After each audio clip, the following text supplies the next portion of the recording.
Yang paling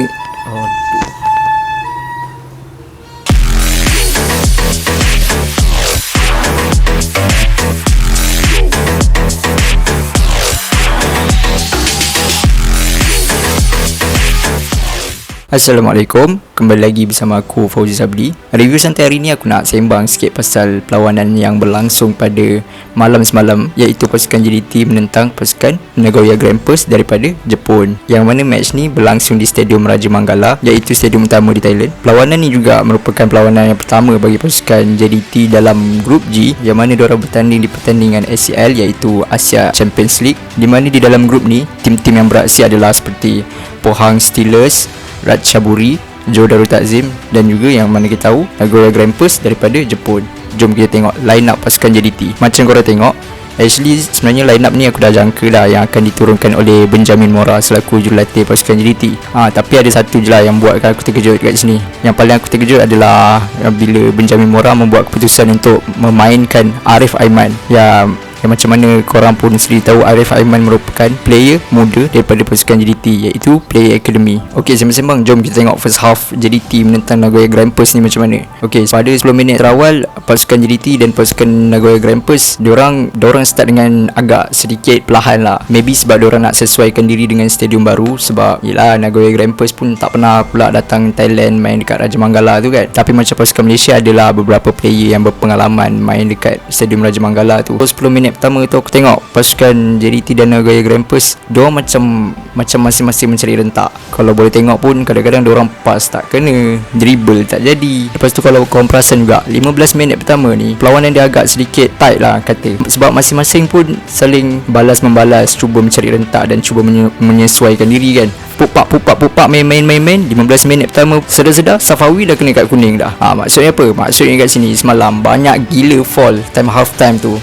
Aku macam aku sakit hati gak tengok game tu. Kita nak tengok game tu rancak kan, semua kan. Tapi ref ni aku tak tahulah nak kata bingai tak bingai. Tapi kalau macam game tengah rancak tu, kau bagi je lah advantage. Aduh, macam tak sedap tu. Tiap kali macam bawa selang 5 minit je fall, selang 5 minit je fall. Memang spoil lah game tu kan. Aku macam tak sedap tengok kalau macam shit fall kan. Padahal aku rasa banyak je ref boleh bagi advantage dekat sini. Kalau nak sembang pasal ref ni, banyak lah pula kan cerita dia kan. Time game ni, aduh, macam-macam ref ni. Kalau kau nak tahu, ref ni daripada UAE. Kalau korang tengok dua orang player ni, si Hagimaru dengan si Sapawi, itu tak habis. Kalau balik-balik ref tiap whistle muka diorang. Ref tiap whistle je muka diorang. Tapi macam tak pelik juga sebab Yutaka Yoshida tu memang dia main selaku left back. Memang dia jaga Safawi kau-kau punya semalam kan. Tapi masalahnya fall Yutaka Yoshida dengan Safawi Rashid tu, kebanyakan Yutaka Yoshida tu simulasi betul lah dia. Macam nak bergaduh pun ada. Sebab asal balik-balik tiap whistle muka diorang.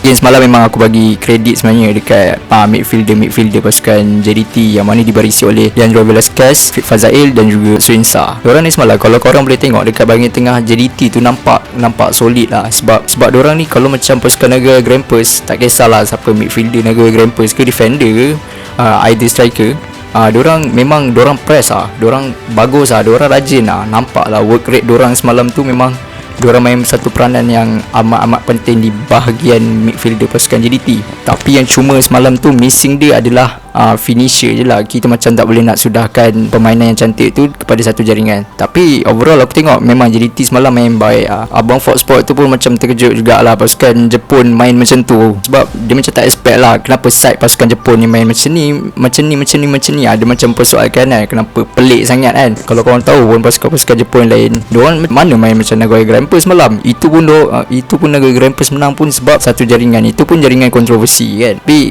jaringan tu memang tak dapat nafikan lah, memang ikutkan balik memang onside jaringan tu. So maksudnya kat situ player JDT kurang peka lah. Selain daripada midfielder JDT function semalam, ada seorang player tu memang function lah bila dia main dekat wing kiri. Siapa dia? Tak lain tak bukan yelah budak tu lah, Arif Aiman. Arif Aiman ni dia baru umur 18 tahun kan. Tapi dia main semalam memang aku kata memang aku pun terkejut jugalah dengan Arif Aiman ni. Sebab dia diberi kepercayaan oleh Benjamin Mora. Tapi bila tengok balik match Arif Aiman menentang pasukan Nagoya Grampus ni, dia main memang sangat-sangat excellent lah. Memang sangat-sangat function. Memang aku tengok dia main, dia gentil berapa banyak tu, dia gentil player-player. Kadang-kadang aku tengok dia punya confident punya dribbling tu macam player bertaraf dunia, macam player berpengalaman yang dah lama dah main tau. Tapi itulah aku macam tak expect lah Arif Aiman kan. Aku ingat dia main biasa-biasa je dalam game ni, tapi dia macam tu dapat sumber tenaga daripada someone yang memberi dia confident untuk terus mengembangkan apa yang dia boleh buat dekat JDT. So kat sini memang aku bagi kredit lah dekat Arif Aiman. Tapi Arif Aiman ni berjaya lah, dia membuktikan kepada kita kan yang dia boleh main sebenarnya. Tapi kalau tengok macam previous match dia dekat national team, memang time lawan dia dapat kesebelasan utama tu, time lawan Thailand tu memang dia kurang sikit kan. Maybe sekarang dia cuba menyesuaikan diri dengan pressure-pressure yang ada. So nak tak nak kita support je lah kan Arif Aiman kan. Dia memang talented lah. Kalau korang tengok pun JDT bukan tak ada langsung shots, tapi aku suka lah nak review sikit satu shots on target daripada Bergson. Aku ingat Bergson tu sebenarnya dia boleh je nak pass kat belah sana dengan belah sini, tapi dia membuat satu keputusan untuk shoot terus.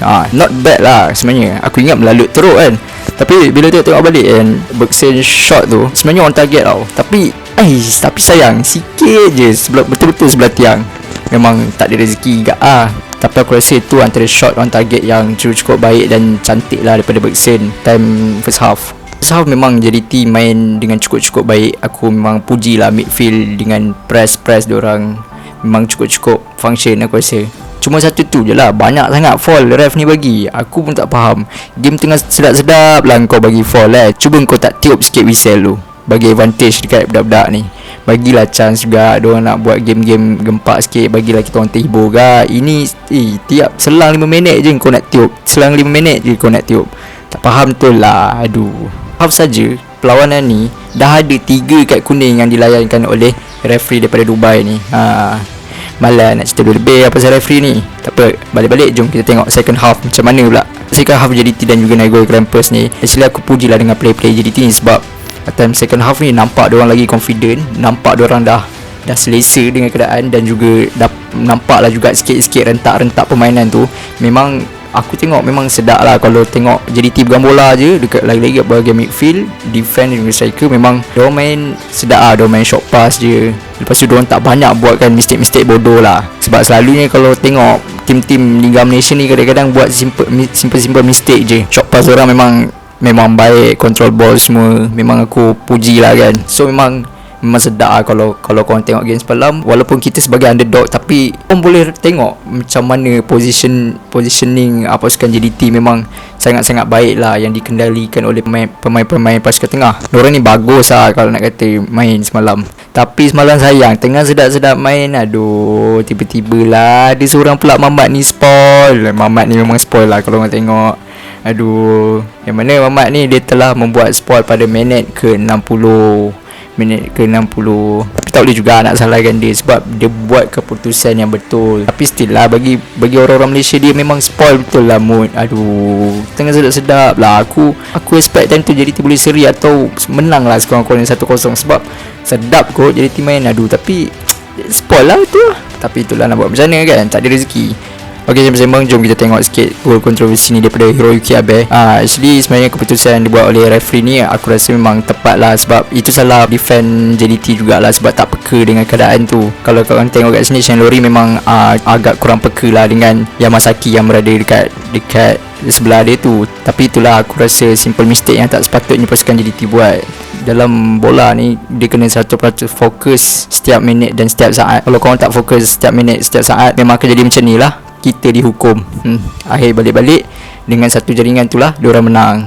Lepas daripada gol ni, memang player lain tak bukan, memang hampir semua player JDT lah yang pergi dekat ref dan mempersoalkan sebenarnya itu offside. Tapi kalau kita tengok sini, memang sebenarnya itu adalah keputusan yang tepat. Nak tak nak kita kena terima lah keputusan tu. Sedih kalah 1-0. Sebenarnya boleh seri tu.